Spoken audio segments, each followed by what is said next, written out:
ඔයාලා හැමෝටම සුබ දවසක්. දෙස් විදෙස් අලුත්ම තොරතුරු දැනගන්න දැන්ම වටින් ගොඩින් නාලිකාව සබස්ක්‍රයිබ් කරන්න. බෙල් සලකුණ ක්ලික් කරන්නත් අමතක කරන්න එපා.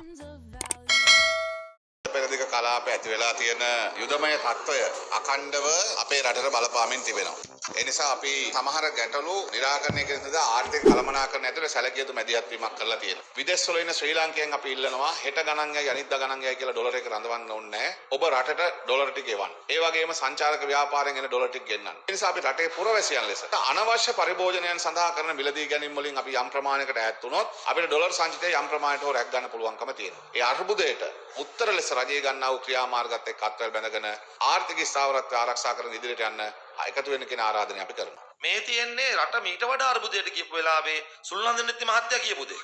ලංකාවට එවන විදේශ විනිමය එක මාසයක් නතර කරන්න එයාට තීරණය ගන්න පුළුවන්. ආණ්ඩුවට මට්ටු කරන්නත් එයාට පුළුවන්. ලංකාවේ හිටපු දුෂ්ටම විපක්ෂයේ ආණ්ඩුවේ න්‍යායාචාර්යවරයා එතුමා මොකද්ද බලයට එන්න කලින් කිව්ව ටිල්ලිසිල මහත්තයා අපි අද ආණ්ඩුව බාරගත්තොත් අපිට පුළුවන් සහතිකලගේ පද හෙට සිට ඩොලර් එනවා කාගෙන්ද විදේශ ශ්‍රමිකයාගෙන්. ඔය හැම රටකම අපිට කියනවා පක්ෂ කමිටු අපේ පක්ෂේ. අපි කමිටු වල කිව්වොත් මේ සහෝදරු වැඩ පිළිලක් කරන් යන කට්ටියට කතා කරන් එකතු කරන් සල්ලි කියලා කියන ලංකාවට සල්ලි යොමු කියනකො කිව්වොත් එම අපිට අනිවාර්යයෙන්ම අද මාසෙකට අපිට ඩොලර් බිලියන 1.5ක් දෙකක් හොයන්න පුළුවන්. මාසෙකට ඩොලර් බිලියන 1.5ක් දෙකක් හොයන්න පුළුවන්ලු. එතකොට ඉතින් දැන් කතා කරන්න කාලේ හරි. විදේශගතව ඉන්න අපේ ශ්‍රී ලාංකිකයන්ගෙන් අපි ඉල්ලා හිටිනවා හැකිතරම් රටට විදේශ විනිමය එවන්නට කටයුතු කරන්න. අපි සමගි ජන බලවේගයේ පක්ෂයක් හැටියට ආණ්ඩුවට මේ අර්බුදයෙන් එළියට එන්න උපකාර කරන්න සූදානම්. ඒ නිසා ආණ්ඩුව විපක්ෂය කියලා කියන්නේ නැතුව සුහදත්වයේ මිත්‍රත්වයේ දයාත අපි දිගු කරනවා. අපි මේ වෙලාවේ රජය වැටෙන්න දීලා බලන් ඉන්නේ නැහැ. රට වැටෙන එක වළක්වන්න අපි රජයට උදව් කරන්න අවංකවම සූදානම්. දැන් මේ මොහොතේ ජාතික ආණ්ඩුවක් ගැන කතා.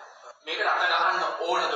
අත ගහන්නම ඕනේ. මේක මේ JVP එක ආණ්ඩුවට අත ගැහිමක් නෙවෙයි. මේ අපේ රට. ඒ නිසා අනිවාර්යයෙන්ම මේ මොහොතේ රට කියන මල් වට්ටියට අත ගැසිය යුතුමයි. කලපුරුද්ද පළපුරුද්ද තියෙන නායකයොත් එක මොන ක්‍රමයකින් හරි ගැට ගහගෙන එකට එකතු වෙලා කතා කරන්න මේ වෙලාවේ ඉවරන සියල්ල පැත්තකට දාන්න අපිට මැතිවරණ ඕනේ නැහැ. මේ වෙලාවේ රතු පාට, නිල් පාට, කහ පාට, කොළ පාට, කළු පාට කියන ඔක්කොම ටික එකට එකතු වෙලා රට කියන මාතෘකාව විදිහට තීන්දුව ගන්න කියන ඉල්ලීම තමයි අපි කරන්නේ.